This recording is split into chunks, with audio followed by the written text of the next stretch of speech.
Oke, selamat malam Kak Yeli dan Kak Kinai. Bisa cerita sedikit ya tuh tentang Ocean Light ini, konsepnya seperti apa, sudah berapa lama, dan kebanyakan siapa aja sih peminat-peminat yang suka ada di sini? Oke. Ya mungkin lebih ke perkenalan dulu kali ya Kak. Ah, Ya perkenalkan saya Mbak Yeli. Ya saya selaku operational manager di Ocean Light atau Hotel Palembang dan teman saya yang ganteng ini ya. Saya Kinoy, saya itu di sini buat handle semua event-event atau talent yang bakal main di sini. Iya.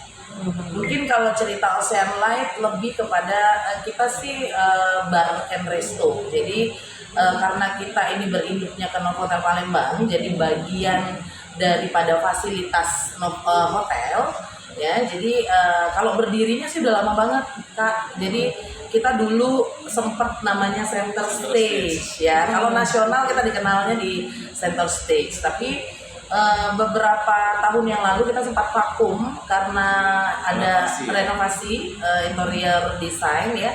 Jadi setelah buka kembali untuk reopening, kita berubah namanya menjadi Ocean Light seperti itu.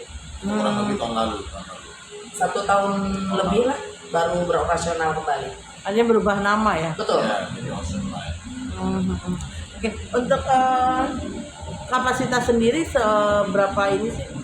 Kalau dulu kapasitas kita pas waktu masih sama Center Stage itu kurang lebih 1.500. Nah, tapi kalau sekarang itu udah ya 500 sampai 700 sudah. Iya, betul. Karena kan udah dikecilin jadi seperti yang sekarang.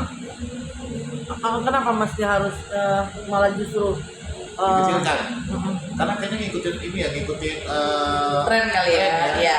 Tren klub-klub gede itu udah nggak tren lagi. Jadi lebih ke kalau dulu kan semuanya kita namanya Center Stage diskotik kan. Kalau sekarang udah berubah menjadi bar and resto, karena kalau bar and resto besar-besar juga nggak Iya. ada fungsi juga ya, kayak ballroom jadinya. Ya, dan kita juga pemanfaatan sih sebetulnya, jadi ada pengurangan kapasiti. Jadi di kanan dan kiri koridor itu kita potong dan kita manfaatkan menjadi penambahan untuk room-room karaoke. Jadi kita juga satu badan dengan papilon. Ya, papilon. Tapi beda tempat pasti. Sama Itu sih, satu building. cuma Oh, satu gedung, cuma beda lantai. Kalau papilon adanya di lantai 2, kalau Ocean Light sendiri di lantai 1. Tapi karena tadi pemanfaatan untuk strukturnya, jadi kita pemotongan di sisi kanan dan kiri itu jadi room sekarang. Tapi menghadapi persaingan sekarang kan banyak nih klub gitu. Seperti apa sih gitu?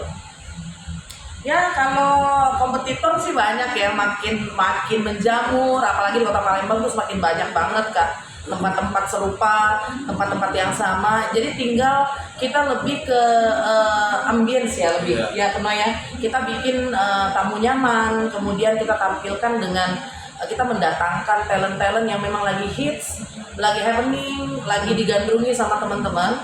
Kebetulan sih kalau pasar kita lebih ke nggak lebih ke anak muda ya kayaknya ya. Lebih ke eksekutif muda. Iya, lebih ke Oh, eksekutif. memang ada kelasnya lah. Yes. Gitu. Jadi nggak lebih ke anak-anak muda yang masih umur 20 ke bawah, enggak. Jadi kita udah lebih ke 30 plus lah. Gitu. Nah, Kak Kira kan juga yang suka kerja sama dengan talent-talent ya. Boleh cerita nggak sih suka dukanya dengan talent-talent yang ini nih? Yang diundang ya. Yang diundang. Sebenarnya kalau suka duka tuh pasti ada. Kalau misalnya kadang-kadang ada talent yang minta tiketnya banyak, atau kadang-kadang kita cuma undangnya dia sendiri di DJ tapi tiketnya sampai 5 sampai 6. Kadang-kadang itu juga jadi pertimbangan kita kan. Kalau misalnya nggak bisa sampai 6, akhirnya kita menyayangkan misalnya ini DJ kan sendirian tapi sampai bawa 6 segala macam. Tapi ada juga yang misalnya ketika udah datang ke Palembangnya suka yang maksudnya agak sedikit repot dalam artian diminta seperti ini dan seperti ini. Kadang-kadang ada yang mau, ada yang enggak, tergantung mood juga sih mereka. Tapi sih overall alhamdulillah sampai sekarang juga masih tetap kita membeli talent yang nggak repot lah. Lancar-lancar Kan aja. kita entertain ya, kalau yang repot juga ya ribet juga nanti ke fansnya, ke kitanya juga. Sebagai seorang DJ juga nih Kak Kira. Iya.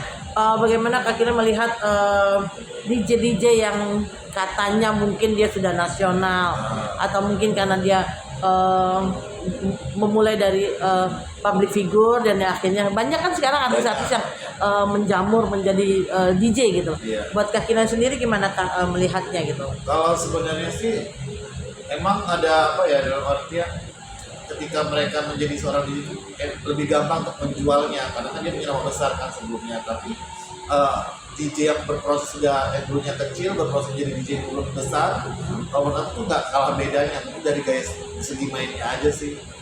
Kalau mungkin kalau ada DJ yang punya artis tiba-tiba jadi DJ, ada juga yang dulunya orang biasa tiba-tiba jadi DJ, tergantung apa namanya mainnya sih lebih.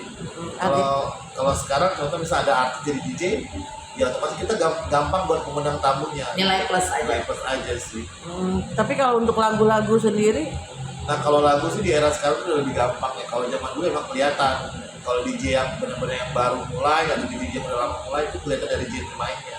Tapi kalau sekarang semua lagu tuh udah bisa dapat dari portal-portal kayak YouTube, dari ya beberapa download dan segala macam. Kalau dulu kan semua download lagu itu kan berbayar kan, jadi kita agak sedikit kalau nggak punya duit nggak bisa beli lagu. Nggak sulit ya. Iya, tapi kalau sekarang udah lagu-lagu udah pada free, udah dijual-jual. nah sebagai tim yang solid ya antara Kairi dengan ini, untuk mengembangkan kembali dan semakin berkembangnya Ocean Light itu mungkin punya visi dan misi yang seperti apa sih Kak? Ya kalau kita sih